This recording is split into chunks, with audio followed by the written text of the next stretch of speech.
Allen Iverson is one of the best basketball players to ever play the game. 11-time NBA All-Star, 4-time scoring champ, MVP. He's in the Hall of Fame. I could go on and on. He's also very well known for an epic rant after his coach criticized him for missing practice. Just go to YouTube and search Allen Iverson practice and it'll come right up. The point of his rant was basically this. I'm the franchise guy. I'm one of the best 2 or 3 players in the world, and you're upset that I missed a practice? How often do you practice your real estate skills? When I asked in our listener community, agents there guessed that only 5 to 10% of their peers across the country do role play. Get this, 4 of the agents who replied are in our HomeLight Elite Agent program, and all 4 said they do role play. Today, one of those HomeLight Elite agents shares his scripts and how he masters them via role play. Allen Iverson probably didn't need to practice. This episode is for the rest of us, for all of us who do. This is the walkthrough.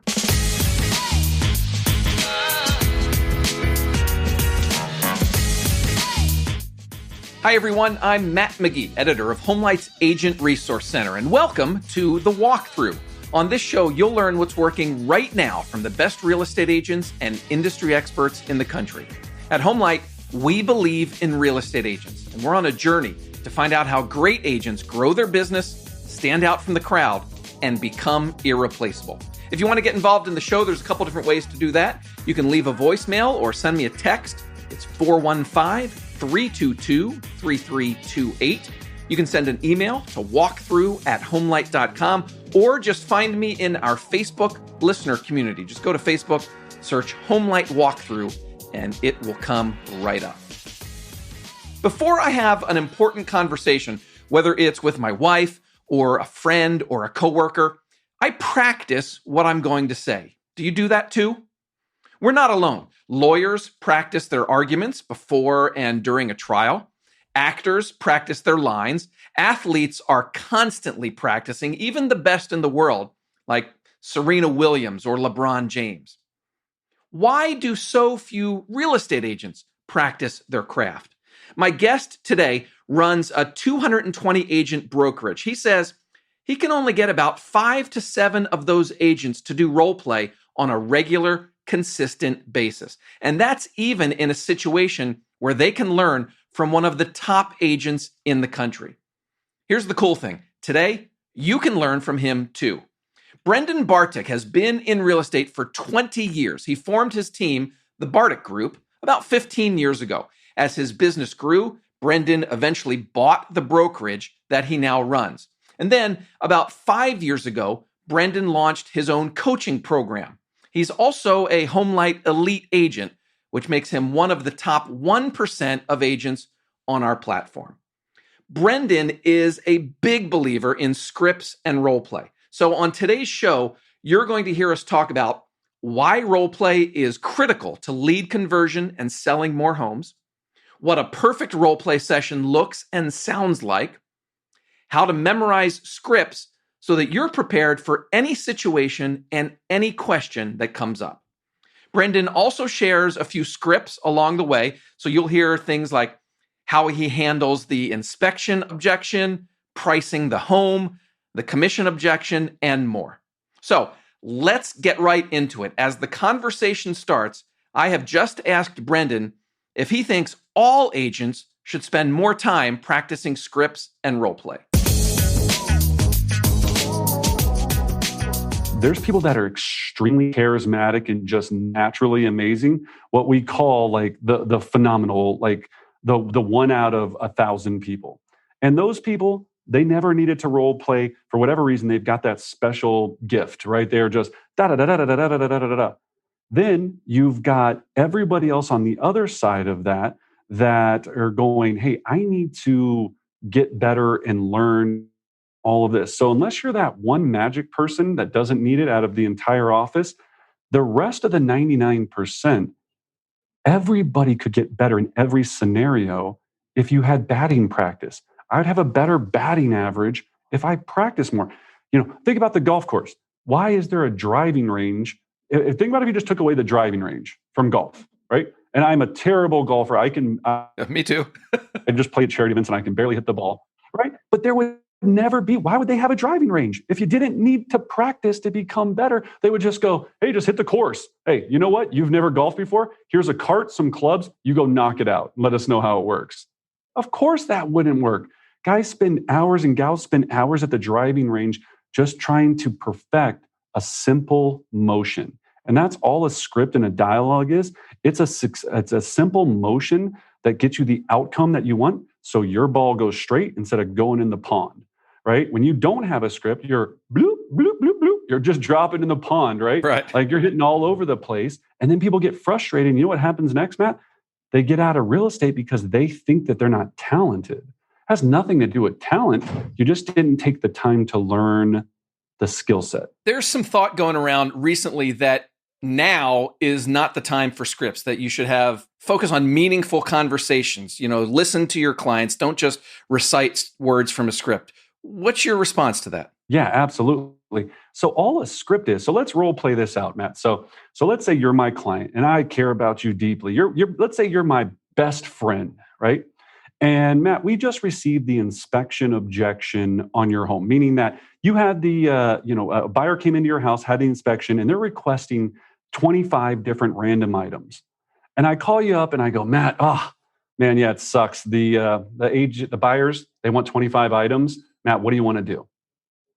Now that's without a script, right? So so Matt, what do you want to do? They want 25 things to be repaired: the roof, the gutters, the this, that. Matt, what do you want to do? And I'm gonna react to that by saying, oh my gosh, 25, that's crazy. That's crazy. And you know what? They can pound sand. We're not doing a thing. Right.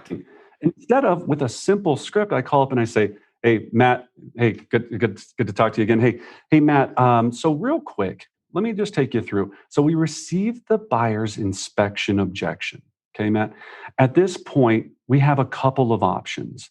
Number one, you can decide to do absolutely nothing and we won't move forward to a successful closing. Matt, number two, you can decide to repair the items and we'll move forward to a successful closing. Matt, option number three, we can do a combination of concessions and repairs and you'll move forward to a successful closing. Matt, what would you like to do? And see, that's just a script. Was that better than the first thing I said to you? I would hope so, right? But so people get into their heads that I don't need a script. All a script is a trained dialogue of options and it's I want to be a consultant and I want to give you options and I want to calm you down. Real estate's an emotional business, right? You said it right best. You were like, I don't want to do anything, right? Or that seems like a lot of items. Of course you're going to be upset. Somebody just walked into your home and told you that the home that you've lived in for 5, 10, 15 years, it sucks, right? Let's be honest, has all these issues. You don't think you're going to have an emotional reaction to that? Of course you are. The script and dialogue helps me prepare for that conversation to take you from here to back down to here so we can have a logical conversation instead of an emotional conversation. Right. To me, it's not an either or. It's not I'm going to do scripts or I'm going to listen to my clients. I think it's an and both, isn't it? Absolutely. I care enough about my clients to be able to learn a way to present information that's going to help them have the best, most exceptional experience possible. My goal, our motto here at the Bartic Group at Keller Williams is for our clients to have the most exceptional real estate experience on earth. If you walked in, I think about this all the time, right? If you walked into a really nice restaurant and the hostess was there and you walked in and you came in and she doesn't acknowledge you, doesn't look at you, and she goes, yeah, pick any seat. Do you feel like that $50 steak should be worth $50? Right. No, she's going to be like, welcome. And she's going to probably use your first name or last name. Blah, blah. She has a script. She didn't come up with it herself or himself, if it's a guy or a girl. They had a script that makes you feel like $1 million, makes you feel important. And that's all we're trying to do. I just want to give exceptional experiences. And I try to teach that to agents. And I go, there's a rhythm. There's there's matching and mimicking, there's neurolinguistics. People want to work with people. There's using people's names. Talk about a script. One of the first things we teach in script practice is use their name, right? It sounds basic, but people don't because it's just not common to them. But if you don't know how to place the name without sounding weird. And so all of this is just a rhythm of structure of a cadence, right? It's a, hey, and it just makes people relax. It diffuses them. And in real estate, I get paid a lot of money to diffuse bombs, right? I always think it's like, it's ticking. And I could come in and I'd be like, oh yeah, you know what? The offer, yeah, your house is listed at 500. Hey, they came in at 450. That sucks, right? Yeah, I can't believe they gave you a low ball offer. So Matt, what do you want to do? And I know I'm being exaggerated, but a lot of times people will call you up and be like, hey, yeah, they came in at 450. Ouch. That's not a script. There's a script that says, hey, here's how the offer came in, so on and so forth. So it's helping you get from a start to a finish with the least amount of punches in the face as possible. Let's talk about role play. In your business and in your coaching, are you systematic about how the role play happens? Like, is there a right way and a wrong way to do this? Absolutely, Matt. Yeah. Beyond systematic. So a couple of things with our role play. First of all, we role play twice a day. So 7:30 to 7:45 in the morning, every morning. At 7:45, we're on the phone hitting expireds for sell by owners, just listed, just sold, the any deal list, and we have our check downs. Then after we have our whole session, we come back together. And in COVID, we've been doing it via Zoom. When it wasn't COVID, we would come back into the office because everybody was here. And we would do live role play from 12 to 12:30 every day. So we could say, here's what happened to me, right? It's like you went to a battle and you're like, and you're like, what happened? I'm like, here's what happened. Well, what worked, what didn't? Okay, what do we need to work on? And we would work on that. You heard Brendan say that he takes a systematic approach to doing daily role play, twice a day, same times each day. You might be wondering, how do they keep it fresh for everyone involved? Well, turns out that each day has a different theme. On Mondays, they do More Appointments Monday, where the role play and scripts are all about setting appointments. Then it's Technical Tuesdays, where they'll do role play around contractual issues or even home ownership issues. Things like, how do you respond if your buyer says, there's a small crack in the wall over here, should I be concerned? Next comes Why Me Wednesday. That's all about scripts and role play that deal with why a buyer or seller should choose you. Then it's Thursday Throwdown, where agents compete to see who handles objections better. Brendan's team does this one live on Facebook every week. And in fact, you're all invited to tune in and watch. You can even participate if you want to. So I'll give out details of that at the end of the conversation. And then the week ends with Freestyle Friday, where the role play doesn't involve scripts. It's all about trying to memorize new things. So daily role play and different themes each day. But that's not all. A great system for scripts and role play has to be really detailed. It even matters how and where you sit when you're doing role play. Now, in script practice, when we're trying to become really good at scripting, we follow a few different codes of ethics, if you will. Number one, if we're doing it in person, we always role play back to back. So I'll sit back to back with an agent or the people that are role playing in a room. Now, with COVID, we have to be 6 feet apart. So we're 6 feet apart back to back. And one's the seller, one's the agent, one's the buyer, one's the agent.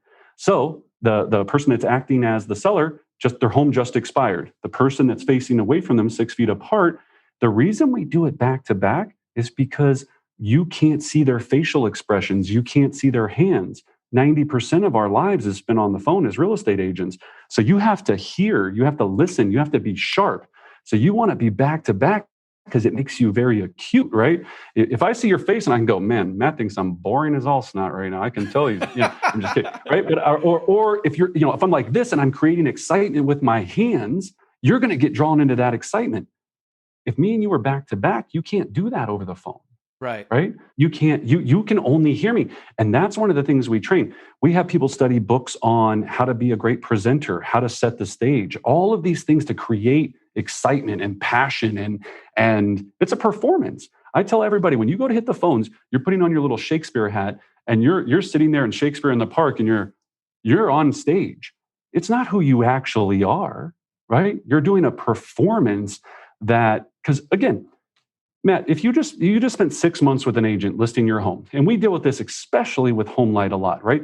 People go to HomeLight so much after another agent was terrible and didn't sell their home, right? An expired listing. So they go, never want to make that a mistake again. Let me go to HomeLight, find an amazing agent, right? Someone that's the best in the industry. And we get to receive that client thanks to the amazing technology of HomeLight and all that they do. But we get on. If I got on with that client and I was like, hey, yeah, so your house didn't sell last time. Oh, that sucks. Yeah, well, sorry to hear that. So my stats are great. You want to list with me? If I said that, and what people don't realize, Matt, they already kind of have, most top agents already have a script that they use anyway. They just don't realize that it's a script, right? They've been doing it for so long. They're scripted. It's just that that it's not, it's not written in a book. It's not ready available, but they've been doing it the same way. The reason I have a script is so I can teach it to my agents and I can scale. I can't, if I ever want to grow a real business, I can't just go off of my personal charisma the rest of my life. I have to take my McDonald's secret sauce, put it, my lettuce, tomato, mayonnaise, and secret sauce, put it into a book, and then hand it to people and make it as easy to understand as possible so they can sell some burgers, right? So they can make a perfect burger. Number 2 rule, we always end in success. So what that means is me and you are role playing, Matt, right now, and we're role playing. We would never end the role play in you being a jerk and saying, no, you know what, after every objection handler I get, you go, I'm never going to list with you. No, you would always end with, you know what, actually, yes, Brendan, come on over. Let's see if you might be the right fit for me. Because we're training our mind to end in success, right? If we trained our role plays to end in failure, then you're going to go into every situation going, this probably isn't going to work, right? It may or may not work. So that's a big thing. We always want to end in success. And then the last thing, part number 3, if we don't get the script right or the objection handler right, you have to write it down 5 times. Okay, so let's say me and you are practicing, and it's like penance, right? Yeah, penance. sounds like Because if you write it out 5 times, what's going to happen? You're going to memorize it. I'm glad you mentioned that because I was going to ask you, are there memorization tips that you share with your team? Absolutely. So we go through memorize, internalize to monetize, right? And I wish I could tattoo that on people's forearms. Memorize, internalize to monetize. So any way that you want to memorize scripts, here's the easiest number 1 way. Do it all the time. Practice, practice, practice, practice. If you could see, even in here in our training room, we have scripts up all over the wall everywhere. It's got to be osmosis, right? And in your workstation, you have all your scripts and your dialogues up.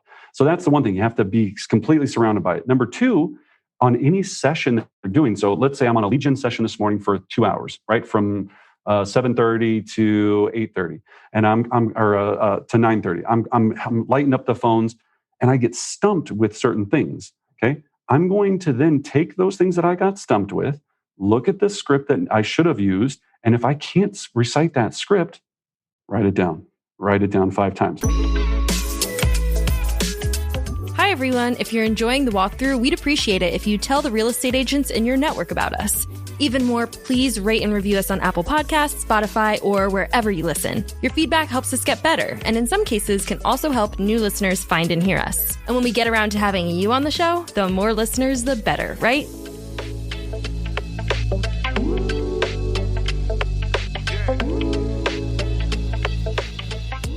A quick note before we get back to the conversation. Brendan talked about sitting back to back to make role play better. That helps you become a better listener. But what if you can't do in-person role play right now? What if you have to use, something like Zoom? Well, Brendan says, just turn off your cameras so you can't see one another, and that'll create the same benefits as sitting back to back. All right, let's get back to the conversation. We'll pick it up with Brendan answering these questions. Does it matter who you do role play with? Should you worry about finding the right partner? So that's where it gets into the funny jokes, let the jokes precede themselves, role play partners, right? So if I was role playing 5 days a week, I would want 5 different role play partners. So you have to reach out. There's Facebook groups all about role play partners. There's a community for everything. I'm sure even here in the HomeLight community, people after this will reach out to me, and this happens all the time. They'll reach out to me and say, "Hey, Brennan, I'm really looking for a role play partner. I would love to match up with somebody from your organization or what have you." So imagine every morning from 7:45 7:30 to 7:45, depending on time zones, you had somebody that was completely different than you 5 days a week. So you're going to get, Susie, who's 57 years old. You're going to get Jonathan, who's just got his license and he's 24. You're going to get the gal from New York who's like, "Hey, oh, hey," and then you're going to get the guy from Alabama who's like, "Hey, Brandon, how you doing, buddy?" Right? And you're going to learn how each one of those, because think about it. Every state, we're a melting pot, especially here in Colorado. I mean, there's very few natives here. So everybody comes here from somewhere else.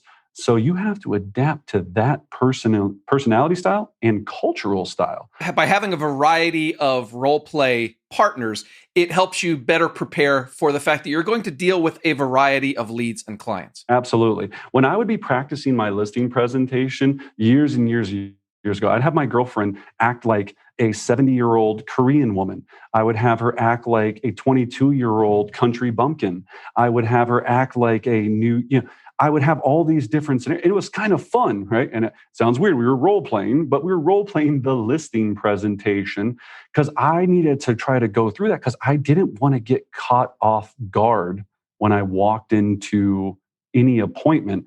I wanted to go, they're like this, right? If they're going, sitting close and putting their elbows on the table, I'm putting my elbows on the table. If they're leaning back and crossing their arms, I'm leaning back and crossing my arms. So that's the whole science of this, is it becomes fun when you care enough about it. If you have this stipulation in your mind that calling people and role play and all of this is work, then you're going to hate it. I always looked at it as I'm getting a degree in psychology. I know our listeners are probably anxious to hear some actual scripts that you guys practice, but one more question before we get to the scripts.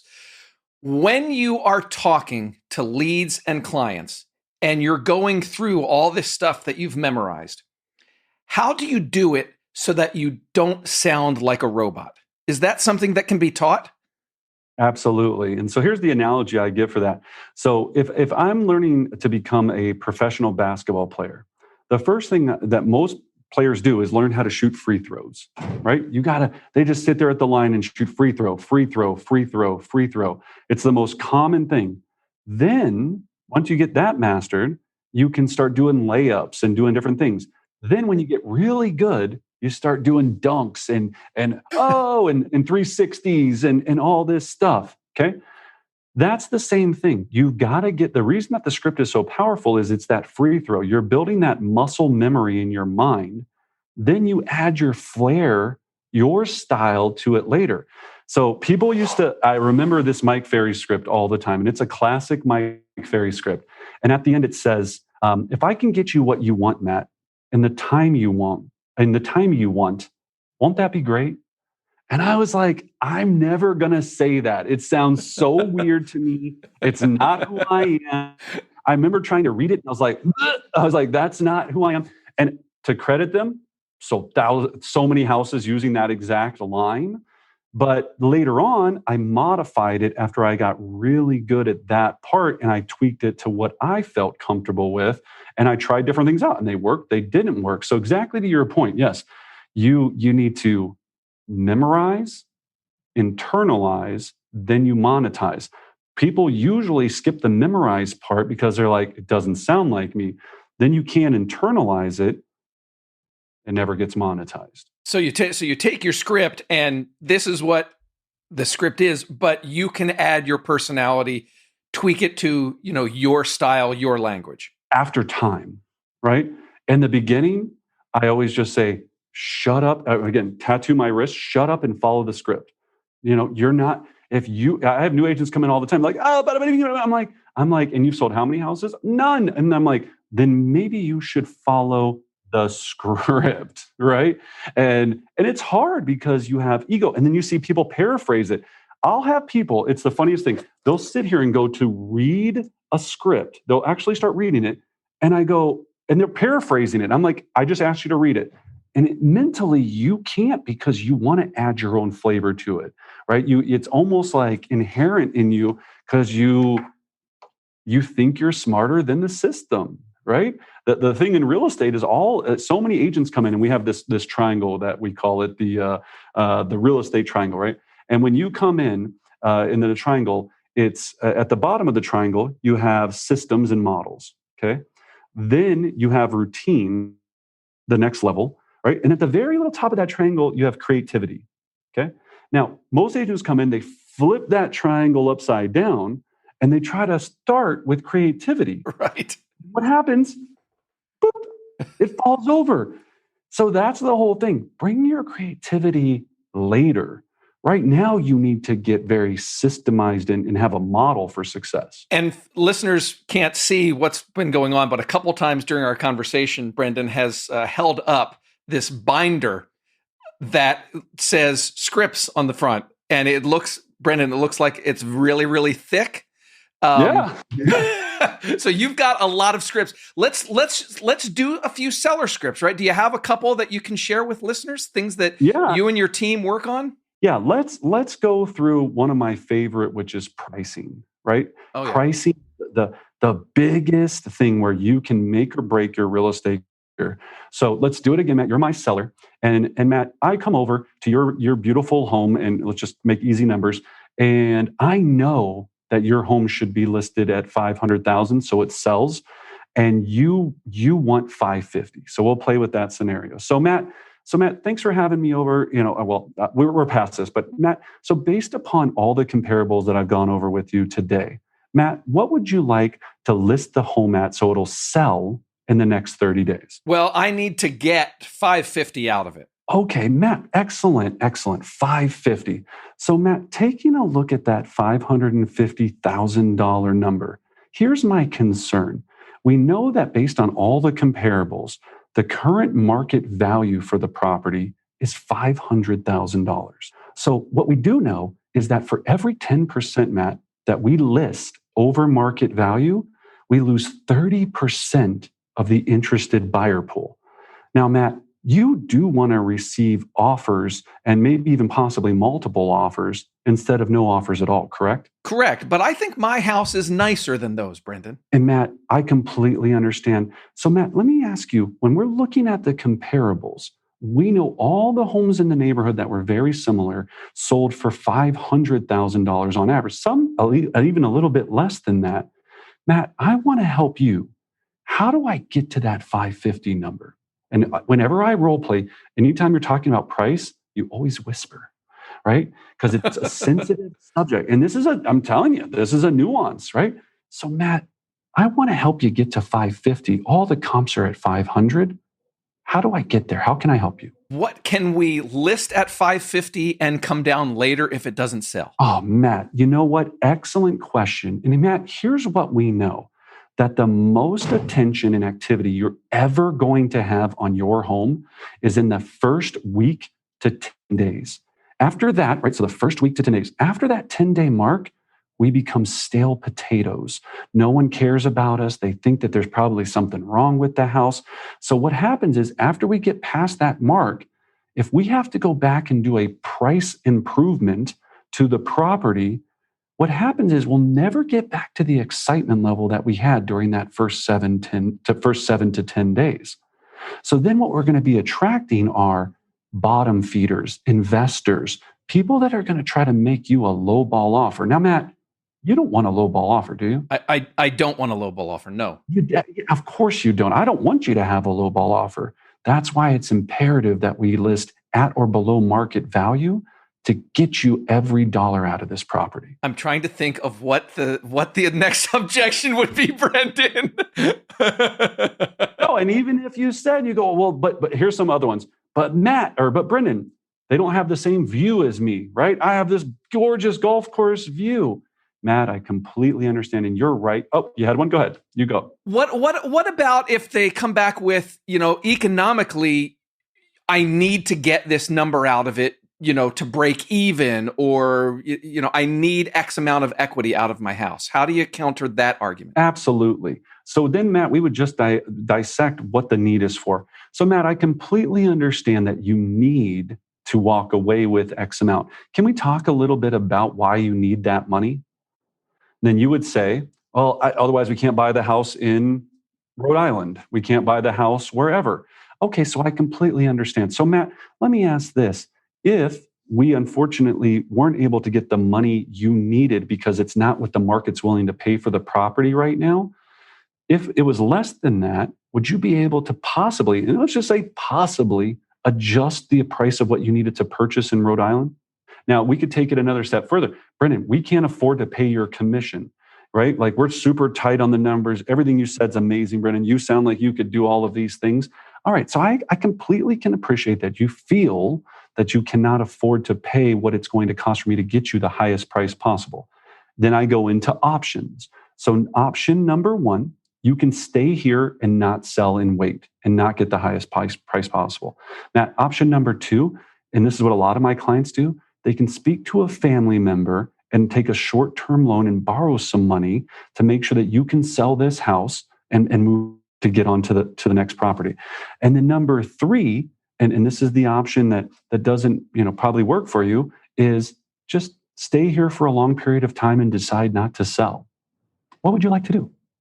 Or I could have gone to a rental. You could decide to keep this property as a rental or rent this property, rent at your new area until you decide. But here's the problem with that, Matt. You rent this out, people are going to damage the property. They're going to bang it all up. People are going to be having parties in here, smoking cigarettes, doing all kind of stuff. You don't want people smoking in your house, do you, Matt?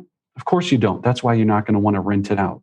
So it's all, you see what I'm saying? It's all consultative, logical thoughts to diffuse the bomb. As Brendan and I wrapped up our conversation, he told me about a recent role-play session where he brought in his preferred lender. They went over some financial questions and scripts and stuff like that. As he was telling me this, Brendan brought up two script-related concepts that I want to make sure you hear about: the tie-down and trigger words. That's why we practice. The best people know, we practice these scenarios so you can be prepared all the time. Or even if you don't know the answer, you would have known to go, look, Brendan, that's an excellent question. And anytime it comes to financing, I have an amazing lender. Her name is Annie Lemon, who I have all of my clients work with. Let me do this. Let me have her give you a call so she can take you through all your financing options. I'll have her give you a call today at 4, or does tomorrow at 1 work better for you? So even if I don't know the answer, at least I had a scripted answer. Now, and if you pick that script apart, here's the beautiful nuance about that script, Matt. At the end there, what you didn't even notice me do is I didn't ask, is it okay if I have my lender give you a call, Matt? I didn't say that. I didn't go, Matt, why don't I give you my lender's phone number and you give her a call? Right. No, I didn't do that. I just put what we call a tie down on it. So Matt, what I'm going to do is have my lender, Annie Lemon, give you a call. She can give you a call today at 4, or does tomorrow at 1 work better for you? So it's not an option. It's a when do you want the call? It's not an option. Do you want the call? Here's the trigger words that I always talk about. If you know those dog collars that zap you if you run across the fence, right? Yes. That have those invisible collars. Here's things that you want to have as your invisible collar. I think, I recommend, is it okay? Would you mind? All of these things. Now, we were trained as a child to be polite. Mom, may I go outside? No, right? Or yes, right? We're not doing that. In role play and script practice, we're assuming the outcome we want. So instead of, Mom, may I go outside? Mom, I'm going to go ahead and go outside. Is it better if I go today at 2 or tomorrow at 4? Think how crazy that sounds, right? Like, right. It's so funny to me, but it's so, right? And your mom's going to be like, I guess tomorrow at 4, like whatever, you little schemer. Like you nailed me, right? Like you got me. You can't go now. But that's it, right? It's just taking something that's simple, but that little change in phrase could lead to 10 appointments a month versus 5 appointments a month. 10 appointments per month instead of 5? I mean, I think we'd all be happy with that, right? I mentioned during the conversation that Brendan does role play every Thursday on Facebook, and everyone is invited to watch or even participate if you want to.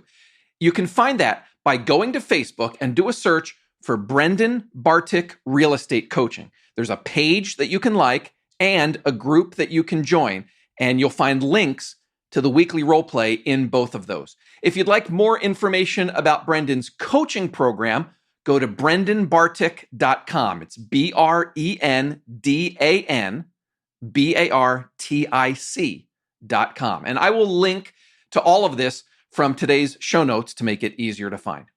All right, let's do our takeaways segment. Here's what stood out to me from today's conversation. Takeaway number 1, be systematic about how you do role play. Brendan had several tips for what a successful role play looks like. Number 1, sit back to back so you can't see each other. If you're on Zoom, turn off your cameras. Number 2, if you don't get the script right, write it down 5 times. Number 3, have a different partner as often as you can. Because look, the people that you're going to be talking to, your leads and your clients, they're going to be different and come from a bunch of different backgrounds. So try to have a different partner when you're doing role play. And then number 4, always end in success. Takeaway number 2, scripts don't turn you into a robot. That's not what this is about. But they will make you better prepared to answer questions and handle objections. They help you give your clients a better experience. Takeaway number 3, memorize, internalize to monetize. Perfect your scripts first, memorize and internalize them so that you can monetize them. Then it's okay to get creative and add some personality. Takeaway number 4, Brendan says just about everyone in real estate can benefit from scripts and role play.